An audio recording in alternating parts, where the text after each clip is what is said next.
Mangalore airport के 24 number runway की ओर air India express विमान IGHT 1-2 लैंडिंग के लिए तेजी से बढ़ रहा है। रनवे के अंत में 200 फीट गहरी खड़ी घाटी है। 9 डिग्री की ढलान के साथ विमान रनवे की ओर जरूरत से ज्यादा तेजी से बढ़ता जा रहा है। अगर रनवे के ऊपर आसमान में एक और चक्कर लगा के गति कम की जाती तभी विमान लैंडिंग के लिए जरूरी गति तक पहुंच सकता था। गो अराउंड कैप्टन का निर्देश पायलट को मिलने के बावजूद भी विमान नीचे की ओर ही तेजी से बढ़ता जा रहा है। दुबई इंटरनेशनल एयरपोर्ट पे समय रात के 10 बजे हैं। एयर इंडिया एक्सप्रेस 12 विमान अपनी अगली उड़ान के लिए तैयार हो रहा है। यात्रियों ने विमान में प्रवेश करना शुरू कर दिया, सामान भी लूट कर दिया गया। दूसरी बार ईंधन भरने के बाद पायलट और को पायलट अपनी अपनी सीटों पर बैठ गए।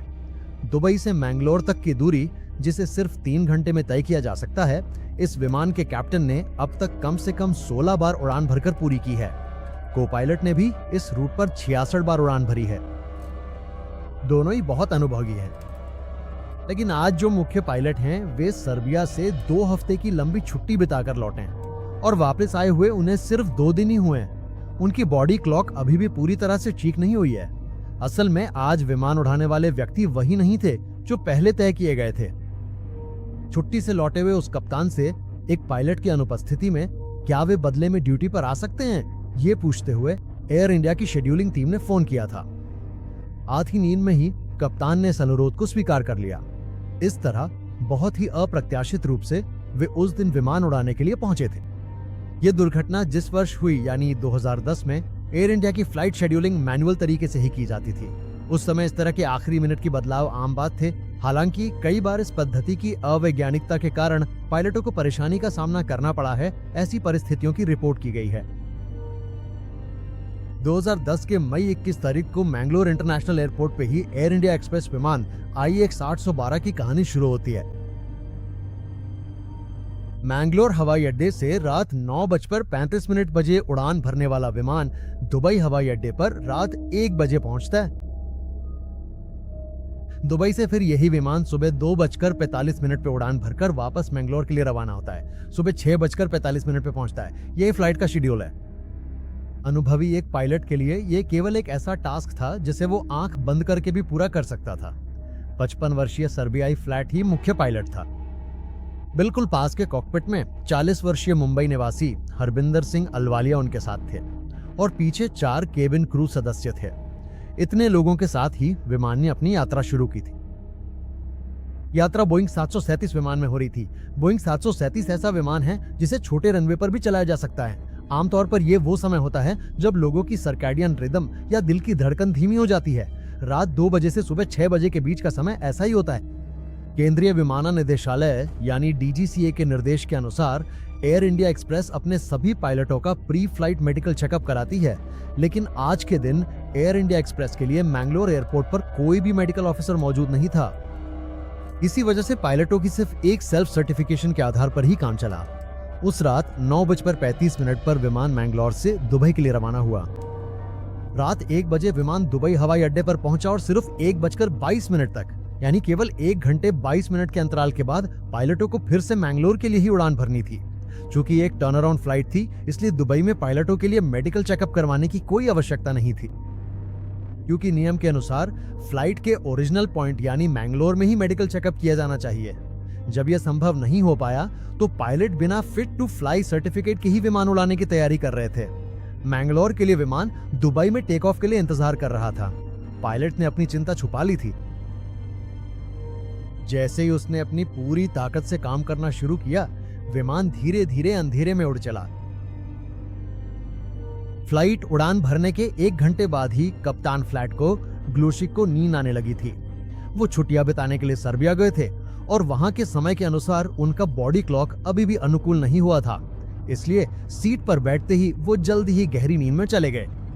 सह पायलट अहलूवालिया को एक ही समय में एयर ट्रैफिक कंट्रोल से आने वाले संदेशों का जवाब देना और फ्लाइट को नियंत्रित करना दोनों जिम्मेदारियां संभालनी पड़ी। टेबल टॉप रनवे होने की वजह से मायामी एयरपोर्ट पे लैंडिंग करना काफी चुनौतीपूर्ण है। पहाड़ी के ऊपर स्थित होने के कारण रनवे के चारों ओर सभी दिशाओं में खड़ी ढलानें हैं। अन्य एयरपोर्ट्स की तुलना में यहाँ रनवे की चौड़ाई भी कम है। आमतौर पर आवश्यक 300 मीटर के मुकाबले मायमलूर हवाई अड्डे पर रनवे की चौड़ाई केवल 150 मीटर है। रनवे की सुरक्षा क्षेत्र भी ठीक से मेंटेन नहीं की गई है। इन सब के अलावा रनवे का अंत 250 फीट की गहराई पर अचानक खत्म हो जाता है। इन्हीं कारणों से एयर इंडिया ने मैंगलोर एयरपोर्ट को क्रिटिकल एयरपोर्ट के रूप में चिन्हित किया है। ऐसे एयरपोर्ट्स पर केवल मुख्य पायलट को ही लैंडिंग की अनुमति होती है। इस तरह दुबई से सुबह 2:45 बजे एयर इंडिया एक्सप्रेस IX 812 नामक बोइंग 737 विमान ने टेक ऑफ किया। टेक ऑफ के बाद विमान आसमान में स्थिर होकर उड़ने लगा। थोड़ी ही देर में मुख्य पायलट फ्लैट को शेख नींद में चले गए और खर्राटे लेने लगे। मुख्य पायलट के खर्राटे सुनते हुए ही सह पायलट विमान को नियंत्रित कर रहे थे और एयर ट्रैफिक कंट्रोल से संवाद भी कर रहे थे। चूंकि ये एक क्रिटिकल एयरपोर्ट था, इसलिए सिर्फ मुख्य पायलट को ही मैंगलोर में लैंड करने की अनुमति थी। इसी वजह से लैंडिंग के लिए जरूरी अप्रोच ब्रीफिंग भी एयर ट्रैफिक कंट्रोल से सिर्फ मुख्य पायलट को ही मिलती है। लेकिन मुख्य पायलट सो रहे थे। शायद इसी कारण सह पायलट घबरा गए थे। मैंगलोर एयरपोर्ट से 130 मील दूर पहुंचने पर ही फर्स्ट ऑफिसर ने विमान को नीचे उतारने के लिए जरूरी डिसीजन क्लियरेंस मांगा। आमतौर पर विमान को नीचे उतारना इसी दूरी पर शुरू किया जाता है, लेकिन आज मैंगलोर एयरपोर्ट के एयर ट्रैफिक कंट्रोल विभाग ने इस फर्स्ट ऑफिसर की मांग को स्वीकार नहीं किया। उन्होंने पायलट से कहा कि एयरपोर्ट से सिर्फ 80 मील दूर पहुंचने पर ही डिसेंट रिक्वेस्ट देना पर्याप्त होगा। क्योंकि रडार सिस्टम में खराबी आने की वजह से यहां उन्होंने स्टैंडर्ड प्रोसीजर कंट्रोल के बजाय मैनुअल तरीका अपनाया, यानी जिस ऊंचाई पर फ्लाइट है वहां से नीचे उतरते समय हर ऊंचाई पर मैनुअल रूप से यह सुनिश्चित किया जाता है कि वहां कोई और विमान नहीं है। इसी वजह से एक विमान को निर्धारित ऊंचाई पर ज्यादा समय तक रोका जा सकता है। एयर ट्रैफिक कंट्रोल यही कोशिश करता है। लेकिन जब विमान अब 80 मील की दूरी पर पहुंच गया तो एयर ट्रैफिक कंट्रोल ने डिसेंट क्लियरेंस दे दी। इसके बाद फर्स्ट ऑफिसर ने विमान को डिसेंट 7000 फीट नीचे लाने के लिए जरूरी कदम उठाने शुरू कर दिए। जैसा कि पहले बताया गया था, फ्लाइट लैंड करने से पहले की अप्रोच ब्रीफिंग के समय कैप्टन सो रहे थे, इसलिए वे उसे सुन नहीं पाए। विमान जब 7000 फीट की ऊंचाई तक नीचे आ गया, तब कैप्टन फ्लैट को ग्लूशिक ने सह पायलट को नींद से झकझोर कर जगाया। थोड़ी मुश्किल के बाद भी कैप्टन नींद से जाग गए। नींद से जागने के बाद कैप्टन ने विमान के हल्के झुकाव में लगे एयर ब्रेक्स को ऑन कर दिया और विमान की गति कम कर दी। कैप्टन ने जब स्पीड ब्रेक लगाए तब विमान एयरपोर्ट से 25 मील दूर था। डिसेंट 18000 फीट की ऊंचाई से शुरू हुआ था। आमतौर पर देरी के कारण ही विमान जरूरत से ज्यादा ऊंचाई पर था। ऐसे हालात में अगर विमान अपेक्षा से ज्यादा ऊंचाई पर हो तो एक निर्धारित होल्डिंग पैटर्न अपनाकर ही विमान को अपनी ऊंचाई से नीचे उतारना चाहिए। इसके लिए आमतौर पर DME मेथड कहा जाता है। DME एक रेडियो नेविगेशन सिस्टम है जो विमान और ग्राउंड पर स्थित ट्रांसपॉन्डर स्टेशन के बीच की दूरी निर्धारित करता है।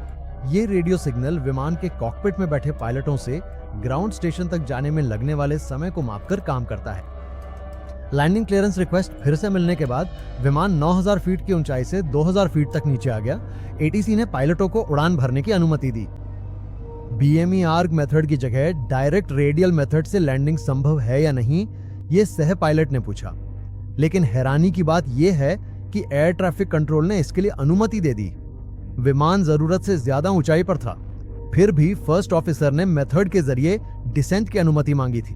असल में ये सही नहीं था। समय के अनुसार 555 पायलटों ने सुबह 10 बजे अपनी ड्यूटी का समय पूरा कर लिया था। दोनों को शारीरिक असुविधाएं महसूस होने लगी थीं। विमान रनवे की ओर मुड़ने के लिए 10 DME पॉइंट पर पहुंच चुका था।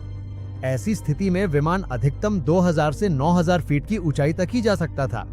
लेकिन विमान जब 10,500 फीट की ऊंचाई पर था और रनवे की ओर मुड़ने के लिए जरूरी 338 रेडियो पॉइंट पे पहुंचा, तब विमान की ऊंचाई केवल 2200 फीट ही होनी चाहिए थी। लेकिन इस निर्धारित पॉइंट पे पहुंचने के बावजूद भी विमान 6000 फीट की ऊंचाई पर था।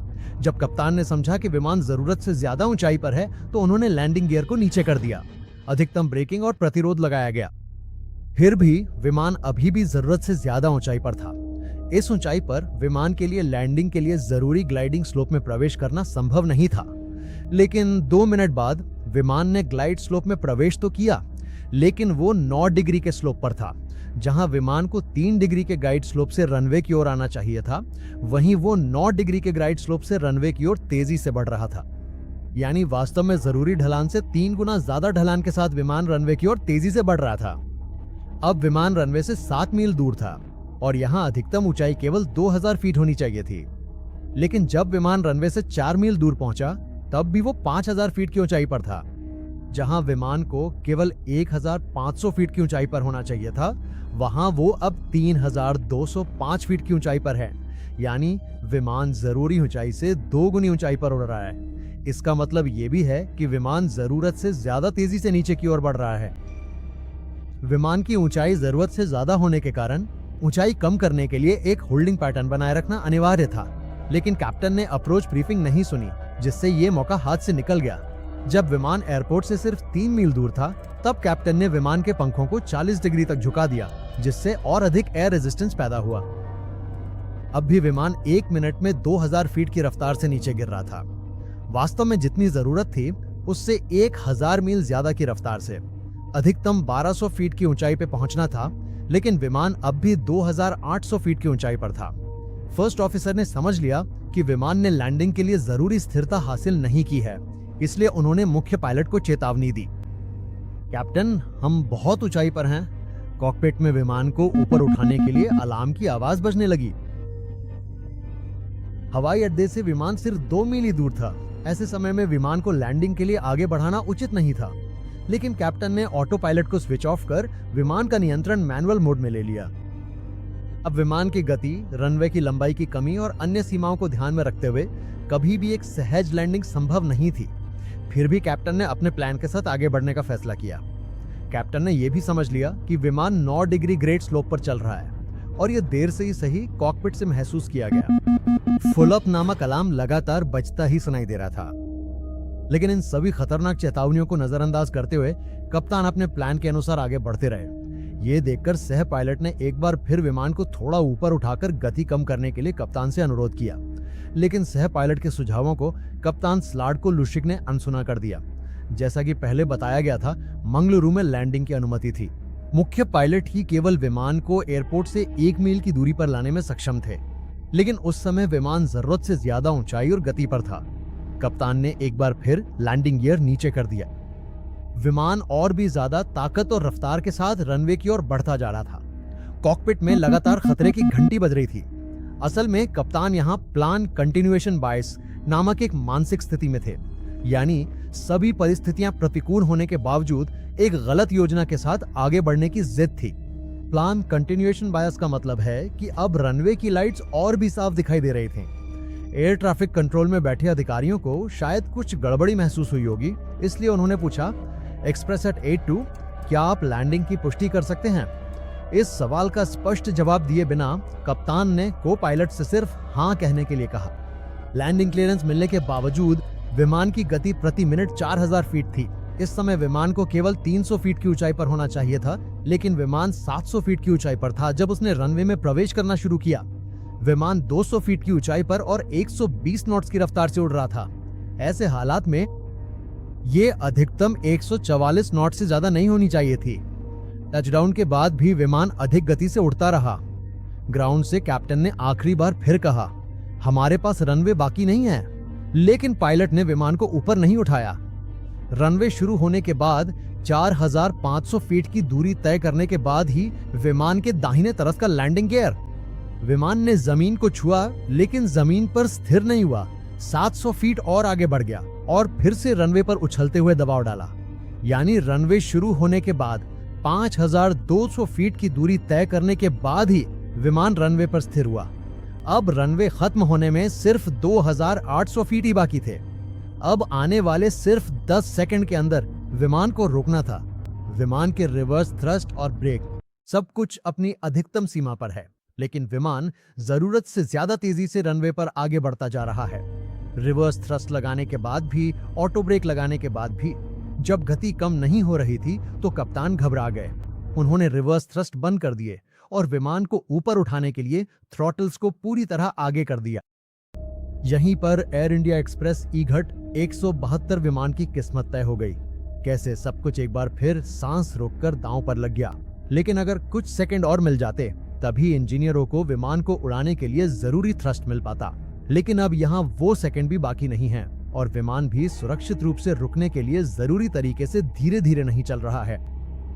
पायलट्स और एयर ट्रैफिक कंट्रोल के अधिकारी सभी सचमुच बेबस होकर बैठे हैं। क्लिफ का अंत बस कुछ सेकंड की दूरी पर है। रनवे खत्म होने के बाद भी विमान आगे बढ़ता जा रहा है। रनवे के किनारों पर रखे गए ILS एंटेना एक एक करके एयर इंडिया एक्सप्रेस विमान के पंखों से टकराकर गिर रहे हैं। बाउंड्री फेंस भी पार हो चुका है। विमान आगे बढ़ता जा रहा है। जमीन का समतल हिस्सा भी पीछे छूट चुका है और अब एयर इंडिया का बोइंग विमान घने जंगल से घिरे खड़ी ढलान वाले घाटी में नीचे गिरने लगा। गिरने के झटके से विमान के फ्यूल टैंक में आग लग गई। विमान पूरी तरह से टूट चुका था। विमान की सभी आपातकालीन सेवाएं बंद हो गई थी और जहां विमान गिरा था वहां पहुंचना आसान नहीं था। इसी वजह से सबसे पहले घटनास्थल पर वहां के स्थानीय लोग ही पहुंचे। बचाव कार्यों के लिए जरूरी प्रशिक्षण, हथियार या उपकरण उनके पास उपलब्ध नहीं थे। फिर भी वे लोग विमान के जले हुए मलबे के बीच से लोगों को बचाने के लिए दौड़ पड़े। आधिकारिक रूप से जिम्मेदार लोग पहुंचने से पहले ही स्थानीय लोग बचाव के लिए पहुंच गए, जिससे समय की बचत तो हुई, लेकिन विमान में यात्रा कर रहे 126 लोगों में से केवल 8 लोगों को ही बचाया जा सका। हादसा कैसे हुआ ये जांचने के लिए आई अधिकारियों की टीम ने अन्य आंकड़ों के साथ साथ कॉकपिट में पायलटों की बातचीत भी जांची। लेकिन उन्होंने जो सबसे दुखद बात पाई वो ये थी, अगर विमान के फुल ब्रेक लगाए गए होते और रिवर्स थ्रस्ट भी उसी तरह बनाए रखा गया होता तो रनवे की दूरी खत्म होने के बाद जो हुआ वो नहीं होता। ये संभावना थी कि विमान ग्रेवल से ढके इलाके में भी रुक सकता था। लेकिन आखिरी क्षण में थ्रॉटल को पूरी तरह दबाने का पायलट का फैसला ही एयर इंडिया एक्सप्रेस E-20 की किस्मत तय कर चुका था। विमान के ब्रेक्स की सबसे ज्यादा जरूरत जिस समय थी, उसी समय पायलट ने विमान के थ्रॉटल को पूरी ताकत से लगाया।